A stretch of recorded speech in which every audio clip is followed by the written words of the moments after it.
kaya ka namin tinawag na traidor. Ako personally, wala yan. Noon pa natin sinasabi yan, tol. Wala ka na, tol. Zero ka na, tol. Zero ka na sa mga Duterte. Mga kababayan, ito po ang mainit na balita na tila ba itinatago at pilit na hindi binibigyang pansin ng mga tinaguriang bayarang media. Mga isyong mas pinipiling hindi ibalita o talakayin. Tila mga independent vloggers na lamang ang tunay na naglalakas loob maghatid ng buong katotohanan sa sambayanang Pilipino. Nagbibigay linaw, nagsusuri, at walang takot na inilalanta ang mga bagay na dapat malaman ng taumbayan. Ito ang mga balitang hindi dapat ipagwalang bahala.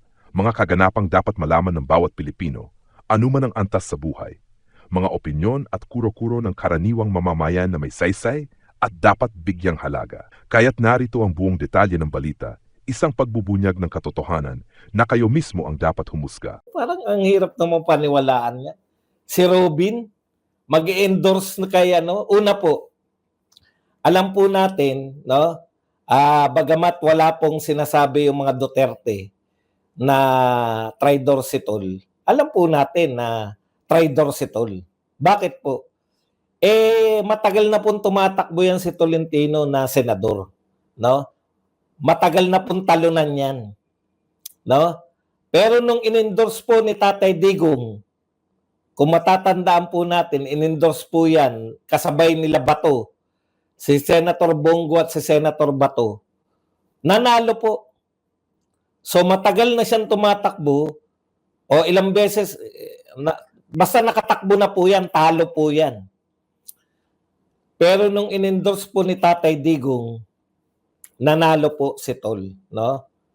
Kaya po tayo galit, lalo na tayo rito sa kulto ni Digong. Kasi ngayong panahon na kailangan ng mga Duterte, yung mga kakampi, tatatlo na nga lang kayong in-endorso ni Tatay. Personal pong in-endorso yan. Alam niyo po yung personal na in-endorso, yung mismong naggumawa ng video si Tatay Digong para kay Tolentino. Yan po yung tingin natin nagpanalo diyan. Pero sa tingin niya, dahil siya ay tapos na yung gamit ng Duterte sa kanya, na ipanalo na siya, sa tingin niya, kaya niya nang manalo, wala ang Duterte, tumakbo po under kay BBM. O alam naman po natin na yung Marcos admin ay talagang ano po yan, sila po yung dahilan kung bakit nakakulong ngayon si Tatay Digong. Yun lang, Robin, galing ka pa naman sa dahig. Hindi mo naisip na yung tao na tinulungan ni Tatay Digong patapos naging senador, ay bumaliktad labang kay Tatay Digong. Siyempre hindi niya babanatan si Tatay Digong, pero yung act mo na kailangan ka, no? Kailangan ni Tatay Digong ng suporta. Kailangan ni BP Sara ng suporta.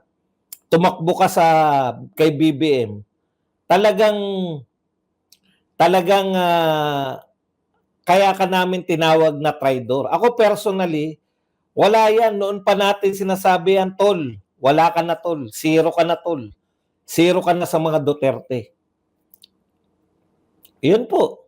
Ngayon, hindi ko po maintindihan kung bakit out of the blue, una, malaking question na nga yung nag-endorso si Robin Hood Padilla ng dalawang tao labas sa PDP Laban. Samantalang siya yung presidente ng PDP Laban. Siya yung campaign manager supposedly ng PDP Laban.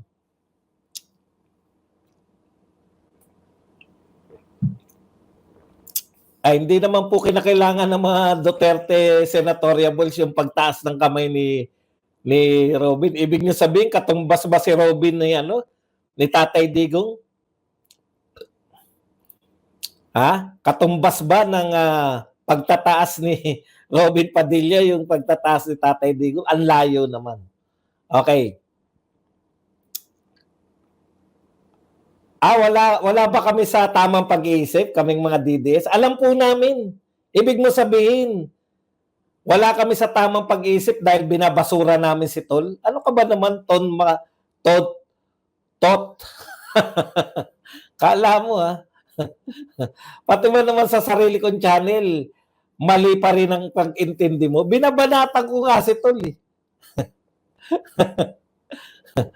DDS kayo ng DDS, eh. Sino po ang DDS na naglaglag? Wala pong kulto kami ni Digong. Ha? Hindi ko po alam yung pananaw ng mga DDS. Tanungin niyo po yung mga DDS. Kami po sa kulto ni Digong, hindi po namin iboboto si Tolentino. Okay. Makinig po kayo, ha? Makinig lang po kayo. Ito mga sutil to nasa ano, eh. Sige, okay lang yan. Ngayon po, eto, ha, nung una narito pa, bakit nag-endorse si Bakit nag-endorse si Robin Padilla? O nilinaw niya na walang kinalaman yung PDP laban. Ang problema sa Robin Hood Padilla, hindi po pwedeng sabihin mo na walang kinalaman ng PDP laban. Dapat identified ka sa PDP laban na ikaw ang presidente. Kung tama pa pagkakaintindi ko, presidente ka ng PDP laban. Kaya lahat ng endorse mo, ano yun? Presidente ako ng PDP laban, pero walang kinalaman tong ini-endorse ko dahil personal to. Ano yun? Anong kalokohan yun? Ano pumasok sa isip mo? Bakit ka mag-endorse?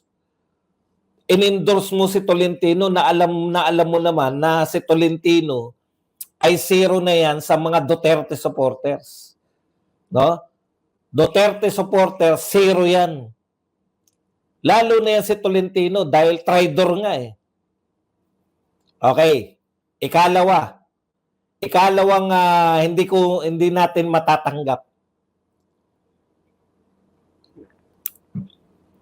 Ang linaw ng bilin ni Tatay Digong sa pamamagitan ng kanyang asawa na si Ma'am Hanilet Abansenia. Kalimutan na raw natin si Tatay Digong kung hindi nyo iboboto yung 10. Kung hindi nyo iboboto yung Duterte, kalimutan na natin si Tatay Digong. Alam nyo, ang may history na nagpapanalo ng endorsement si BP Sara Duterte. Pero si BP Sara Duterte, tingnan mo, inendorso yung 10. Yung pagkakaiba sa'yo, Robin Hood. Ano pagkakaiba? Feeling mo, si Sara Duterte ka? Nakakapag-endorse ka ng sarili? No? Okay. Dapat hindi po tayo nakikinig kay Robin kasi hindi siya naniniwala kay Tatay Digong na dapat iboto yung 10. Maaaring hindi niya nauunawaan yung ginawa niya. Pero 3 yung inendorso niya. Ilan po ang inendorso ni Tatay Digong? 10. Tapos nag-endorso si Robin Padilla ng 13. Ng 3.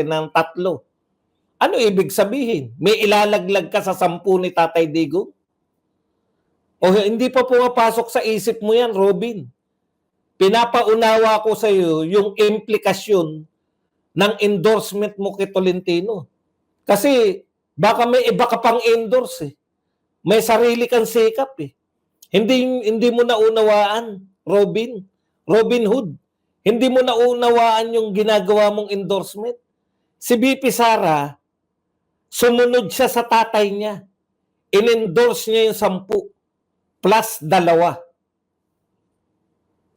10 ni Tatay Digong, Duterte, both straight Duterte si BP Sara, plus 2. Ikaw, ano yung endorsement mo? Una, ayaw namin kay Tol dahil traitor siya. Kumampi siya sa kalaban ng Duterte. Ikalawa, 3 inendorso mo, eh. Ibig sabihin, may ilalaglag kang isa sa 10. Wala na nga kaming pakialam sa una mong endorsement, hindi ka nga namin pinansin, eh. Di ba? Nag-endorso siya ng 2. Ano sabi namin? Hindi ka naman Duterte. Duterte lang ang pakikinggan namin. Duterte lang ang may bigat sa amin. Paano mo ngayon naroon ka pa naman sa may dahig? Paano mo ngayon sasagutin na hindi mo sinunod si Duterte, si Tatay Digong, na 10 Duterte ang iboboto mo? 3 yung inendorso mo, 9 na lang yung i-endorso mo rito. Naintindihan mo ba yun? Simpleng-simple. Kung 3 yung personal mong inendorso, hindi mo iboboto yung isa sa 10. Presidente ka ng PDP laban eh. Hindi mo iboboto yung isa sa kanila?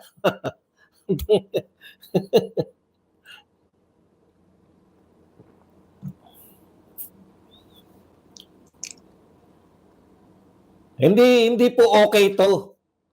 Gusto kong i-present dito kasi wag niyo po sabihing okay na yan. Hindi po pwede. Kinakailangan maunawaan natin etong panggugulo ni Robin Padilla sa mga utak ng mga Duterte. Kinakailangan po malaman nyo na dapat ang sinusunod ng mga Duterte supporters. Kasi kami dito sa kulto ni Digong, wala kaming problema eh. Maghintay pa kayo, baka may idagdag pa yan. Baka may lumapit pa dyan na kaibigan.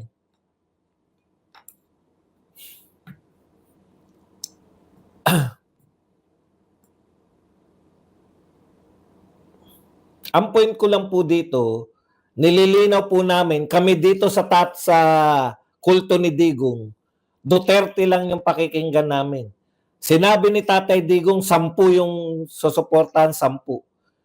Nag-plus 2 si BP Sara. Yan, mamimili kami kung susundin namin yung plus 2 ni BP Sara. Ako personally, kung ang pamantayan po ng kulto ni Digong, ang iboboto po namin 10 plus 2. Yan, bilang organisasyon ng kulto ni Digong. Yan po ang iboboto namin. Yung 10 ni Duterte plus 2 ni BP Sara. Pero siyempre, dahil may mga personal tayong galit sa mga Marcos, hindi po natin, yung iba po sa amin, hindi po namin iboboto si Amy Marcos. Compromise na lang. O sige, BP Sara, si Villar na lang iboboto namin, wag na si Marcos. Pero yung tatlo ang i-compromise mo, ilalaglag mo yung isa, PDP president ka.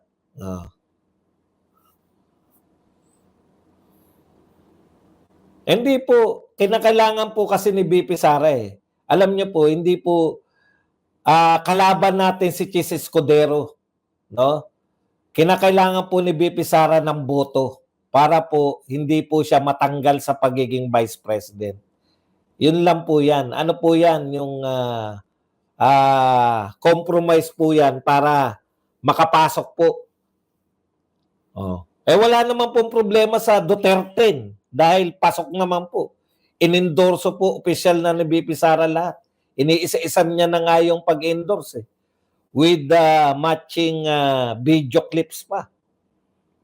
Sino na yung mga na-endorse? Si Marcoleta, si iba pa. Oy, wag mong kantsawan si mama mo. Wala kang pakialam sa vice president namin ha. Kung hindi ka naman Duterte, wag kang makialam. Kakantsawan nyo yung vice president namin, wag kayong makialam. Boto nyo yung BBM nyo. May pake ka? Dan, magpake ka sa buhay mo. May pake raw siya. Di humanap ka na lang ng pakikialaman mo, wag ka rito. Yan. Hanap ka ng pakikialaman mo. Puta, bakit ka rito makikialam na ako po pwede nyo kong kontrahin pero hindi kayo pwedeng bumanat-banat sa mga Duterte basta-basta.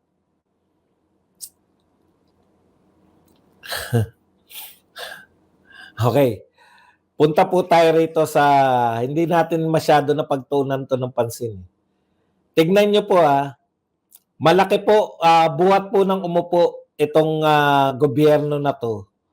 Nagtataasan na po yung mga presyo agricultural product. imagine natin, bakit po siya, inupuan niya po, no? Inupuan niya po yung Departamento ng Agrikultura para, ang sabi niya, para lutasin yung mga problema sa agriculture. Ito po ang sinabi ni BBM nung pangalawang SONA to eh. Kaya mataas ang presyo ng agricultural products ay una dahil sa hoarders at dahil sa smugglers at saka sa price manipulator. Nakalimutan ko na yung termino eh. Price manipulator, di ba? Hoarders. Ito paliwanag ni BBM nung unang taon niya. Kasi pag pangalawang SONA, yung unang SONA mo, yung kauupo mo pa lang, di ba? Yung pangalawang SONA, yung unang taon mo. Mataas pa rin po ang presyo ng mga agricultural products. So ang paliwanag ni BBM, maganda eh. Nakakapaniwala eh. Smugglers, hoarders, tsaka price manipulators. Tatlo ang dahilan ng pagtaas ng agricultural products. Kasama na yung bigas. Lalong-lalo na yung bigas. Natatandaan nyo rin si Martin Romualdez kasama ang kanyang julalay na si Erwin Tulfo. Kung natatandaan nyo lang, ito po yung mga fair shares ni BBM. Umiikot pa yan, no?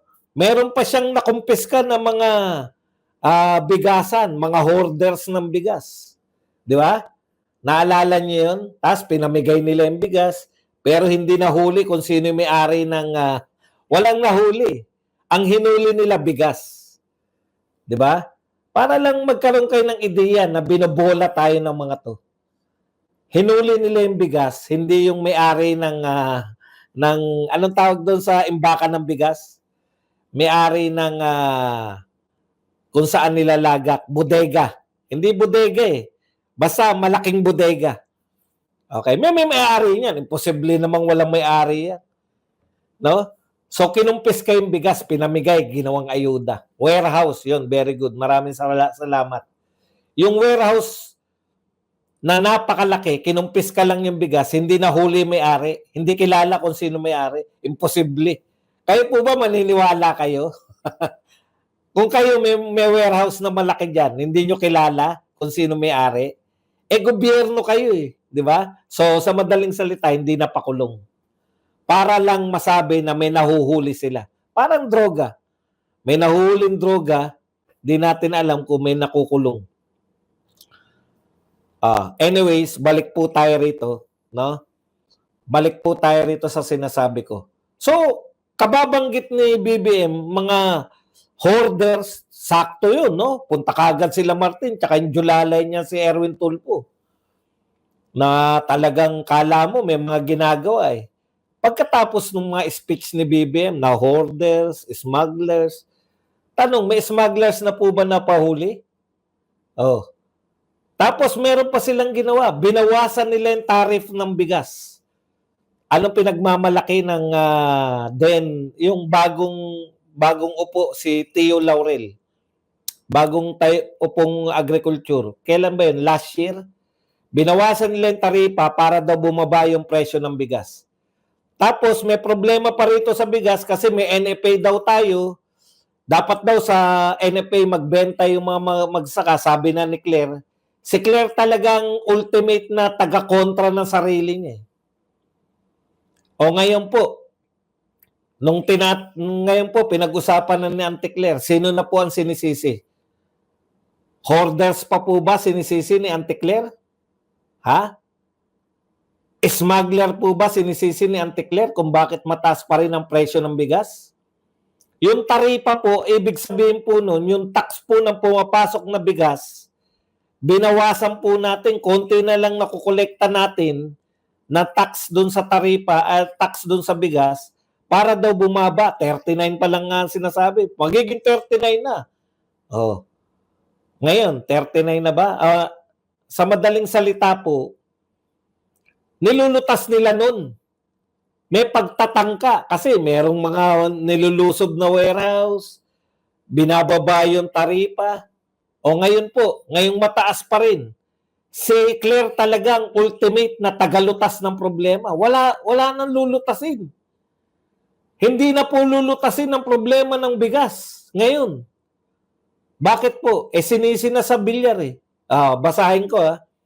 Dahil sa kasalukuyan po, because of the rice tarification law ng authorized si Senator Cynthia Villar, ay nag-import po dito ay mga private companies. Hindi po ang nahayaan ng government na mag-import. Kaya po noon pa po, inihiling na ng administrasyon na magbigay ng power. Magkaroon po ng amendments ang RTL patungkol po sa karapatan at authority at power ng NFA. Pero ito ay hinadlangan po ni Senator Cynthia Villar. So kayo na po ang mag-research. Bakit hindi mo pa sinabi kami na po ang lumutas?